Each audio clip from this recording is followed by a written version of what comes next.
Assalamualaikum warahmatullahi wabarakatuh dan salam sejahtera buat kita semua. Baiklah, pada kesempatan yang berbahagia ini kami akan mempresentasikan hasil rangkuman atau analisis dari buku Membangun Desa Peradaban Berbasis Pendidikan yang dibuat oleh atau pengarangnya adalah Dr. Haji A. Rudiana MM. Mata kuliah Manajemen Pendidikan Berbasis Sekolah dan Masyarakat. Dosen pengampu Dr. Daeng Ayub Natuna MPD. Kami yang beranggotakan kelompok 4. Yang pertama Nazri, yang kedua Bu Nurul Asiyah, yang ketiga Bu Lili Fitriana, yang keempat Bu Qurratu Aini Jufri. Baiklah Bapak Ibu yang kami muliakan, pendahuluan.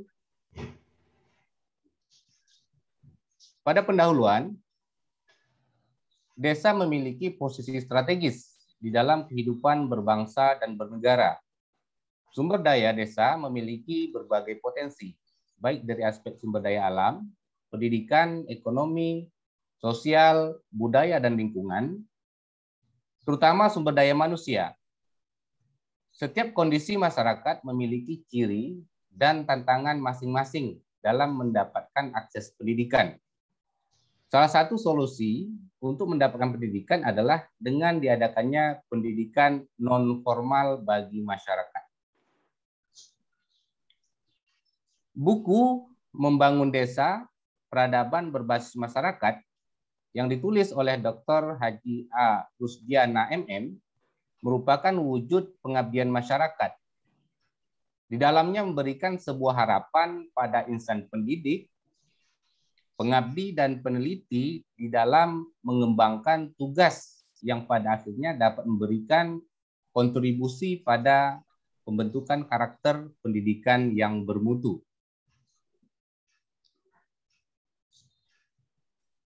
Yang pertama, ringkasan bab. Isi pokok buku. Ya, bab 1 pendahuluan, bab 2 eksistensi pendidikan berbasis masyarakat, bab 3 pendidikan non formal memberdayakan masyarakat, bab 4 konsep pendidikan non formal, bab 5 karakteristik kemandirian dalam pendidikan non formal, bab 6 manajemen pengembangan pendidikan non formal, bab 7 PKBM wadah pembelajaran dari, oleh, dan untuk masyarakat. Bab 8 strategi pengembangan PKBM mandiri, unggul, dan kompetitif menuju desa peradaban berbasis pendidikan. Baik Bapak Ibu yang kami hormati, kedua analisis isi buku per bab. Bab 1, konsep pendidikan bukan lagi menjadi tanggung jawab pengembang ilmu pendidikan formal, tetapi menjadi milik semua aktivitas masyarakat yang membutuhkan layanan pengembangan ilmu pendidikan. Kemudian, ilmu pendidikan menjadi gerakan membangun sebuah peradaban masyarakat. Kerangka kerja untuk membangun sistem peradaban baru. Di antaranya, membenahi sistem filsafat pendidikan nasional yang bersifat antisipatoris terhadap perkembangan masa depan. Kemudian menata sebuah sistem pendidikan nasional yang akan melahirkan suatu peradaban manusia baru yang kritis, demokratis. Kemudian membenahi manajemen kegiatan pendidikan. Kemudian bab kedua,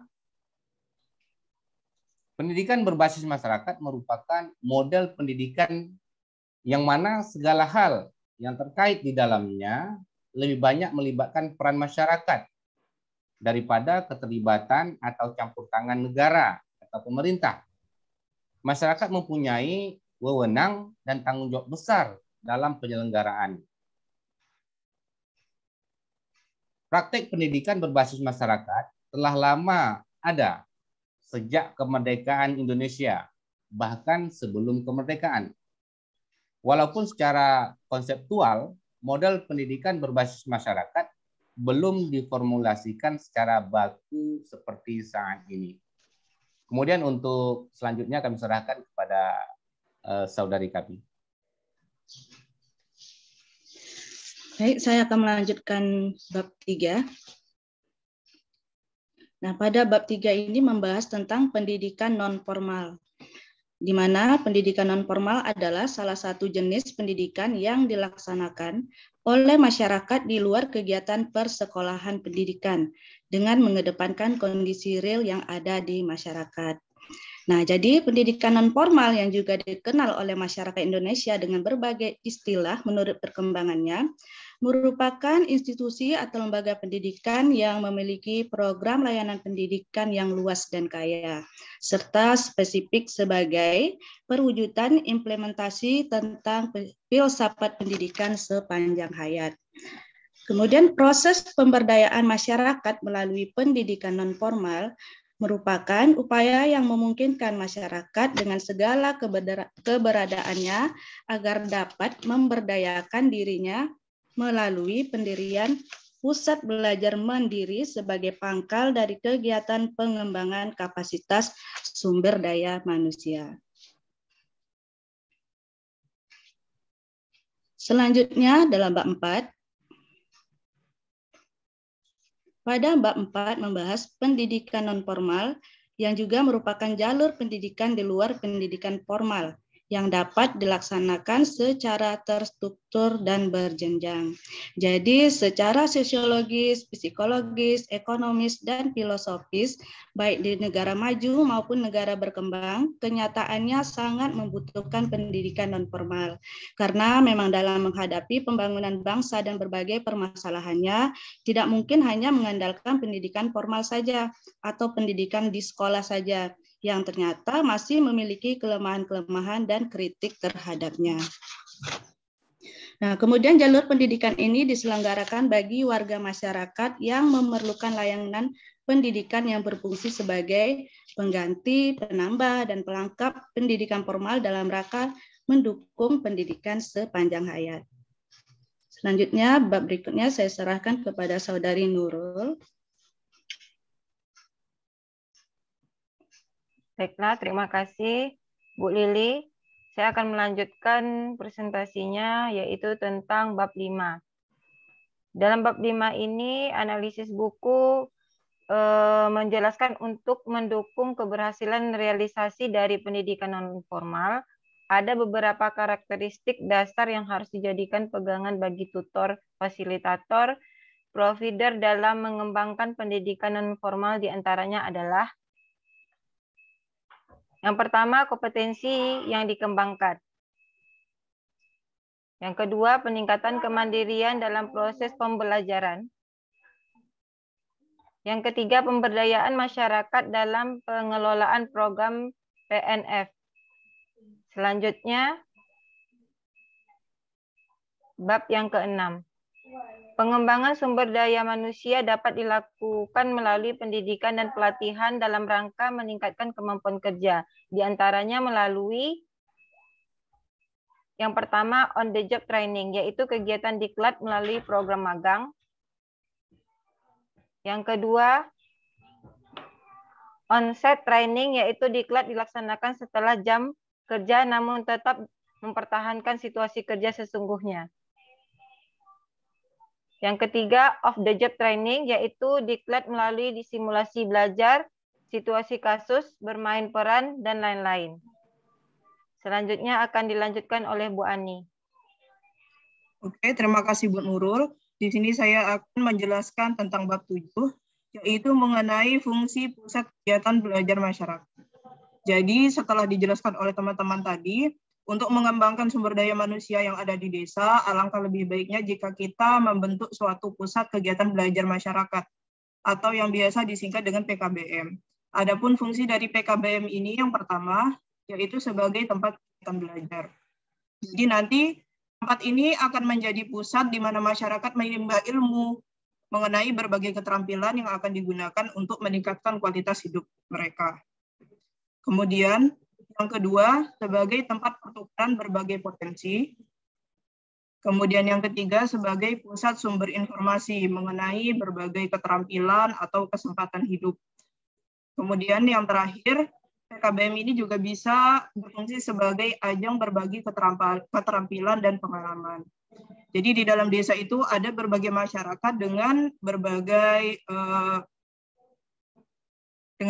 keterampilan. Jadi nanti mereka akan berkumpul di PKBM ini dan saling berbagi mengenai keterampilan dan pengalamannya melalui diskusi atau pelatihan. Adapun langkah-langkah untuk merintis PKBM yang pertama, yaitu para inisiator atau orang-orang yang ingin membentuk PKBM ini sebelumnya harus mempelajari terlebih dahulu bagaimana cara mengelola PKBM. Para inisiator ini boleh mempelajari secara mandiri atau mengikuti suatu pelatihan. Kemudian yang kedua, memberikan pengertian kepada masyarakat tentang pentingnya PKBM.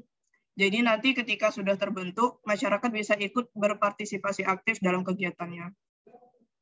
Yang ketiga, menghimpun data dasar masyarakat. Jadi para inisiator ini nanti harus mengumpulkan data mengenai kondisi ekonomi atau kesehatan masyarakat, sanitasi lingkungannya, dan lain-lain. Nah, yang keempat, setelah menghimpun data, kemudian harus dilakukan identifikasi kebutuhan. Kira-kira apa yang paling dibutuhkan oleh masyarakat tersebut pada saat itu, sehingga nanti tidak salah sasaran ketika melaksanakan program PKBM. Yang terakhir, sosialisasi kepada masyarakat dan pemerintah setempat, agar semua masyarakat dan pemerintah dapat berpartisipasi dalam kegiatannya. Kemudian, bab 8, nah di sini dibahas mengenai PKBM, di mana PKBM ini dibagi menjadi 3 bentuk berdasarkan karakteristik pengelolaannya. Yang pertama, PKBM berbasis kelembagaan, yaitu PKBM yang dibentuk dan dikelola oleh lembaga pemerintah atau non-pemerintah. Kemudian yang kedua, PKBM berbasis komprehensif, yaitu PKBM yang dibentuk oleh suatu lembaga atau pemerintah, namun nanti pengelolaannya dilakukan bersama dengan masyarakat. Yang ketiga, PKBM berbasis masyarakat, yaitu PKBM yang dibentuk dan dikelola oleh masyarakat. Jadi PKBM yang ketiga ini dari dan untuk masyarakat. Nah, pihak lain itu perannya hanya sebagai fasilitator atau sebagai sponsor juga bisa seperti itu. Dan banyak sebenarnya tantangan yang dihadapi dalam membentuk PKBM ini. Yang pertama bisa jadi masalah dana, kemudian masalah perbedaan kepemilikan PKBM ini tadi karena ada tiga bentuk. Kemudian permasalahan lain yang bisa dihadapi yaitu kurangnya kemampuan dari para inisiator ini untuk memberikan pelatihan terhadap masyarakat. Sehingga jika kita ingin PKBM ini berjalan dengan lancar, kuncinya yaitu yang pertama adalah kemampuan para inisiator, kemudian komitmen, serta harus membentuk jaringan kemitraan dengan pihak-pihak lain agar program PKBM ini dapat terus berjalan dengan lancar. Nah, kesimpulan yang bisa kita ambil Bapak Ibu dari buku ini adalah saat ini sudah saatnya pembangunan itu diawali dan dilakukan di pedesaan agar terjadi pemerataan dan keadilan. Seperti yang kita ketahui selama ini pembangunan itu hanya masih berpusat di kota, sedangkan di desa ini masih kurang diperhatikan. Nah, buku ini tidak hanya mengajak kita untuk melakukan pembangunan sehingga terwujud desa yang memiliki peradaban tinggi, tapi juga memberikan langkah-langkah strategis mulai dari pendekatan, mekanisme proses, sampai menjadikan desa ini sebagai desa yang unggul dan kompetitif. Baiklah Bapak Ibu, ini ada beberapa referensi yang bisa Bapak Ibu jadikan tambahan bacaan untuk membangun peradaban di desa. Yang pertama ada petunjuk teknis membangun desa atau kuliah kerja nyata dari Universitas Negeri Makassar. Kemudian ada model kegiatan pembelajaran membangun desa dari Universitas Negeri Yogyakarta. Ada juga beberapa jurnal mengenai pendidikan non formal yang sudah dilakukan di beberapa desa. Baik, saya kembalikan ke Pak Nazri.